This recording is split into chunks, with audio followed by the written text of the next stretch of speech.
झूठ बोलो, जोर जोर से बोलो, खुलकर बोलो, बार बार बोलो, ये नरेंद्र मोदी जी का मैसेज है। नरेंद्र मोदी जी को अपनी आगामी हार से इतनी तकलीफ, इतनी बौखलाहट हो गई है कि सिर्फ झूठ बोलने पर आमादा है। अब दिक्कत की बात क्या है कि मोदी जी झूठ बोलते हैं, उसकी लीपापोती इनकी सारी पार्टी को, इनके अध्यक्ष को, इनके बददिमाग मंत्रियों को, बेलगाम प्रवक्ताओं को करनी पड़ती है। एक नया शगुफा छोड़ा गया है कि कांग्रेस दलितों और आदिवासियों का आरक्षण हटाकर मुसलमानों को दे देगी। कांग्रेस भला ऐसा क्यों करेगी? कांग्रेस ने 55 साल में तो ऐसा किया नहीं, तो अब हम ऐसा क्यों करेंगे? और यहां पर थोड़ी सी आपकी मूर्खता भी दिखती है। लोगों को समझ में आ जाता है कि 10 साल सिर्फ झुंझुना बजाया है, कोई नियम कानून भी आपको नहीं पता है। लेकिन आपके झूठ का पर्दाफाश कुछ सवालों से करते हैं। वैसे तो आपको करारा जवाब हमारे कर्नाटका के मुख्यमंत्री ने दिया है, लेकिन कुछ सवाल मैं भी पूछ लेती हूं। उसमें से पहला सवाल मेरा यह है कि क्या आपके पास एक भी साक्ष्य, एक भी सबूत है कि हमारी कोई सरकार ऐसा करने जा रही है? क्या आपके पास कोई सिफारिश, कोई प्रस्ताव हमारी किसी सरकार ने भेजा है? क्या एक भी सरकारी दस्तावेज ऐसा है? इन सब बातों का जवाब नीलवटा सन्नाटा है, ऐसा हमने कभी नहीं किया है। अब बात करते हैं आपके अल्प ज्ञान की। आप कहते हैं हमारी राज्य सरकारें ऐसा करने वाली हैं। अरे प्रभु, SC ST, दलितों और आदिवासियों और पिछड़े के रिजर्वेशन में संशोधन करने का हक सिर्फ और सिर्फ लोकसभा और राज्यसभा सदनों को है। कोई राज्य सरकार इसमें अपनी मनमानी ढंग से नहीं कर सकती है।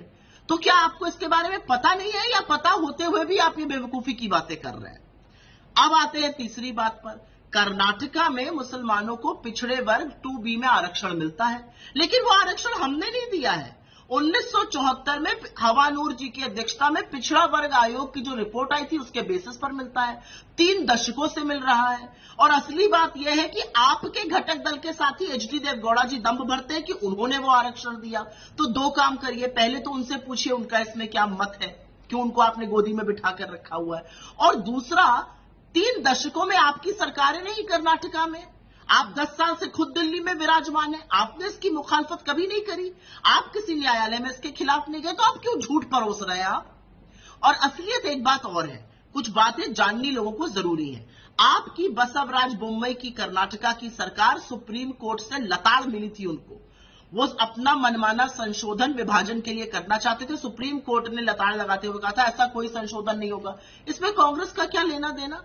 और आपकी सरकार ने लोगों को भ्रमित और बरगलाने के लिए कर्नाटका में झूठ परोसा था। कहा था उन्होंने केंद्र सरकार को लिखित सिफारिश भेजी है कि अनुसूचित जाति का रिजर्वेशन 15% से बढ़ा के 17% और अनुसूचित जनजाति का रिजर्वेशन 3% से बढ़ाकर 5% कर दिया जाए। आपके सामाजिक न्याय के मंत्री नारायण स्वामी ने इस झूठ का पर्दाफाश सदन में किया। मार्च 2023 में उन्होंने सदन को बताया ऐसी कोई चिट्ठी आपकी कर्नाटका की तत्कालीन सरकार ने नहीं भेजी थी। तो आज तो आप जवाब दीजिए कि आप लोग झूठ क्यों बोलते हैं, आप लोग लगातार बरगलाते क्यों हैं? आपने मध्य प्रदेश में मुसलमानों को पिछड़ों की सूची में शामिल किया है, तो आप दूसरों के खिलाफ झूठ क्यों बोलते हैं?